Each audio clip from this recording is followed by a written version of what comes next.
Hello everyone, welcome back to my channel Shubhapriya ক্রিয়েশনের আর একটা নতুন ব্লগে তোমাদের অনেক অনেক স্বাগত। যে যেখান থেকে আমার এই ব্লগটা দেখছো তাদের অনেক ভালোবাসা আমার এই ছোট্ট ব্লগে। এখন বাজে দুপুর 1টা, ব্লগটা এখন থেকে স্টার্ট করলাম তোমাদের সাথে নিয়ে। আজকে সকাল থেকে বন্ধুরা কোনো ব্লগই স্টার্ট করতে পারিনি, কারণ ঘুম থেকে উঠতে অনেকটা বেলা হয়ে গেছিলো। আর তার সাথে ছিল ছেলের স্কুল, তো বাসি কাজ সাথে সাথে ছেলেকে স্কুলে পাঠাতে তো অনেকটাই লেট হয়ে গেছিলো। তাই ছেলেকে স্কুল থেকে এনে ব্লগটা স্টার্ট করলাম। আর এখন বাজে দুপুর 1টা। তো এখন দেখছো ছেলেকে আমি একটু খাওয়াচ্ছি। এখন ওর জন্য একটুখানি খিচুড়ি করেছিলাম সবজি দিয়ে, তো সেটাই এখন খাওয়াচ্ছি। কারণ স্কুল থেকে এসে ওকে আমি আর আদার্স কিচ্ছু খেতে দিই না, শুধু এই যে ঘরের খাবারটাই দিই। ধরো ওই খিচুড়ি করলাম বা ভাত তরকারি যাই থাকে তো সেটাই দিই।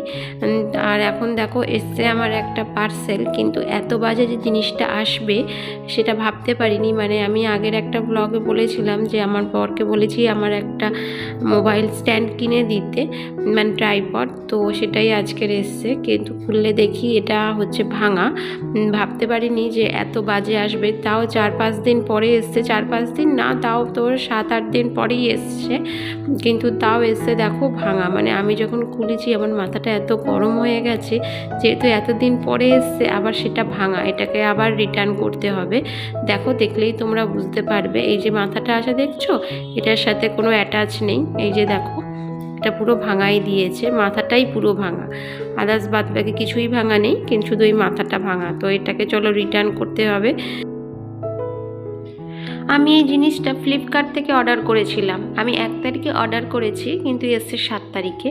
7 তারিখেই ডেট ছিল, তাই 7 তারিখেই এসছে। কিন্তু আগে যখন আমি ফ্লিপকার্ট থেকে কোনো জিনিস অর্ডার করতাম খুবই সুন্দর প্রোডাক্ট দিত, খুবই ভালো, আর ডেলিভারিটাও খুব ফাস্ট দিত। কিন্তু এখন জানি না কেন যে এতটাই লেট করে। আর তার সঙ্গে দেখো দেখতেই তো পেলে জিনিসটা কেমনই এসছে।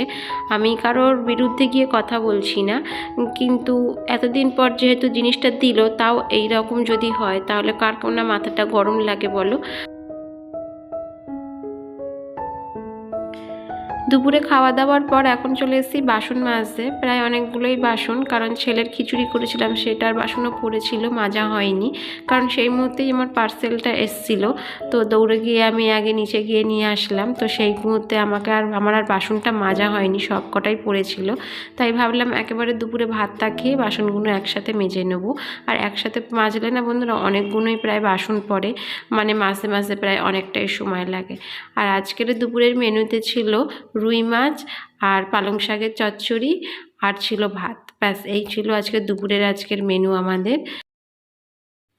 বাসন কটা মেজে যাব ছাদে, কারণ সেই সকালে কাপড় ধুয়ে মেলেছিলাম, এতক্ষণে মনে হয় রোদ্দুর রং জ্বলে সেগুলো পাঁপড় ভাজা হয়ে গেছে। সময় পাইনি বন্ধুরা যে ছাদে গিয়ে কাপড়গুলো আনবো, কারণ বললামই তো আজকের ঘুম থেকে উঠতে অনেকটা লেট হয়ে গেছে, তাই জন্য সকাল থেকে ব্লগ স্টার্ট করতে পারিনি। তো ছাদেও একেবারে কাপড় মেলে দিয়েছিলাম, সেগুলো আর নিয়ে আসা হয়নি।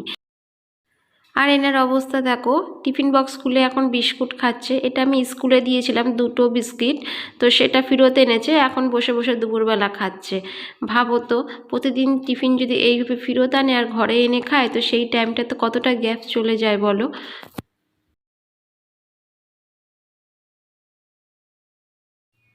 এখন আসলাম ছেলেকে ঘুম পাড়াতে, কারণ একে না ঘুম পাড়ালে ওইদিকে আমার কোনো কাজই হবে না।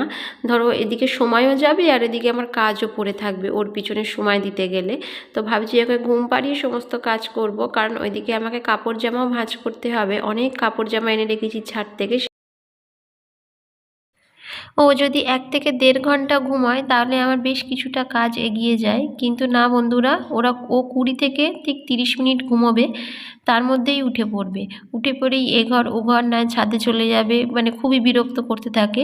তো এইটুকু টাইমের মধ্যে আমাকে সমস্ত কাজ করে নিতে হবে, কারণ ওইখানে তো বললামই ছাদ থেকে কতগুলো জামা কাপড় এনে রেখেছি, সেগুলোও ভাঁজ করব। আর একটা ভিডিও আমার এডিটিং করতে হবে পরের দিন ছাড়ার জন্য, কারণ রাত্রিরে না বন্ধুরা এখন আমি ভিডিও এডিটিং করতে পারি না, এই একমাত্র ছেলের জন্য। কারণ আমি যদি ভিডিও এডিটিং করতে থাকি তাহলে ও বসে থাকে, কনস্ট্যান্ট বসে থাকবে, ঘুমাবে না।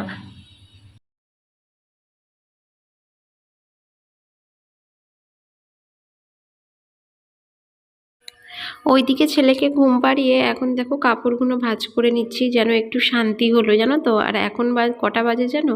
এখন বাজে বিকেল 3:30। বিকেল ঠিক বলা যায় না, দুপুরই, কারণ যেহেতু এখন একটু একটু গরম পড়েছে তো বেলাটাও বেশ অনেকটা বেড়েছে।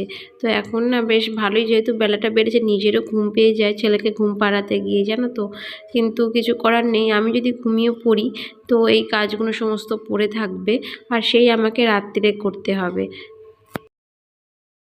আর আমার এই ওপরের বারান্দাটায় জামা কাপড় থাকলেই বিড়াল আসবেই, মানে কি হয় বলো তো, নিচে তো জায়গা পায় না শোবার, তো ওপরে আসে এই জামা কাপড়গুলোর ওপর শোয় আর পুরো জামা কাপড়ের লোম ভর্তি হয়ে যায়, আবার আমাকে পরের দিন ধুতে হয়। এই করে করে না আমি 2 দিন এইভাবে জামা কাপড় ধুয়েছি, কিন্তু এখন না ভীষণ বিরক্ত লাগে, কারণ অনেক কষ্ট করে বন্ধুরা কাজ সারতে হয়, আর তার মধ্যে যদি এইভাবে আবার কাজ বাড়ে তাহলে তো বিরক্ত কার না লাগে বলো। তো তাই জন্য আমি চেষ্টা করি বিকেলের মধ্যে জামা কাপড়গুলো ভাঁজ করে আলনায় রাখার, কারণ এরপর তো আমার মশার জ্বালায় দরজা বন্ধ করে দিতে হবে। এখন চলে আসলাম ঠাকুর ঘরে, কারণ প্রায় সন্ধ্যে 6টা বাজতে যায়, আমাকে এখন দিতে হবে সন্ধে। আর বাইরে না বন্ধুরা একটু একটু দিনের আলো রয়েছে, কিন্তু তাও ভাবলাম সন্ধেটা দিয়ে একেবারে নিচে যাই, কারণ ওইদিকে আবার ছেলেকেও পড়তে বসাতে হবে, কারণ ও এখন না ঘুমোচ্ছে, জানি না কেন আজকের না বন্ধুরা অনেকটাই ঘুমোচ্ছে, সেই যে ঘুম পাড়িয়েছিলাম এখনও পর্যন্ত ঘুম থেকে ওঠিনি, তাই জন্য ভাবলাম একেবারে সন্ধেটাই দিয়ে নিই।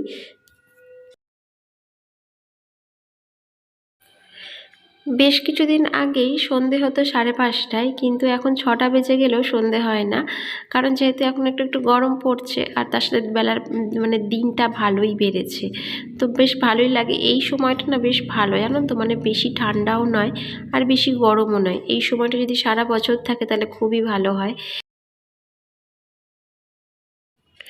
ধূপকাঠি জ্বালাতে গিয়ে দেখি ধূপকাঠি প্রায় শেষের মুখে, মানে আছে আর 2-3টে পড়ে আছে। আমার বরকে আনতে বলতে হবে, না আমি ছেলেকে স্কুল দিতে চাই যে তখনই আনতে হবে, একদমই মনে থাকে না বন্ধুরা।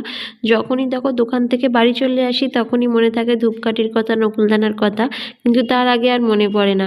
মানে সংসারের টুকিটাকি সব জিনিসই মনে থাকে, কিন্তু ঠাকুরের জিনিসগুলো না একদমই ভুলে যাই। এটা কি একদম ভালো কথা বলো, যে ঠাকুরের জিনিস তো আগে কেনা উচিত।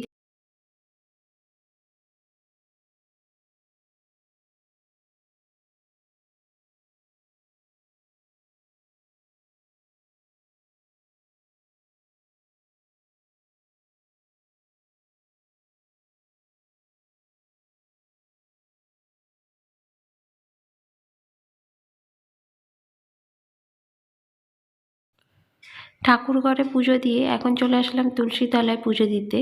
আর এখানে এতটাই হাওয়া চলছে বাইরে যে আমার প্রদীপটাও নিভে যাবে। এটা তো প্রদীপ না, এটা মোমবাতি।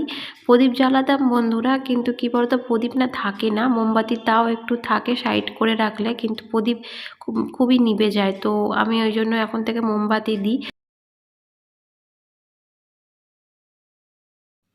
নিচে এসে দেখি আমার বর আসার পথে এনেছে সিঙ্গারা, বেশ গরম গরম সিঙ্গারা জানো তো, কিন্তু এটাই মিস যে এর সঙ্গে একটু চাটনি দেয়নি। চাটনি হলে বেশ ভালোই লাগতো খেতে, আর বেশ অনেকগুলোই সিঙ্গারা এনেছে দেখো।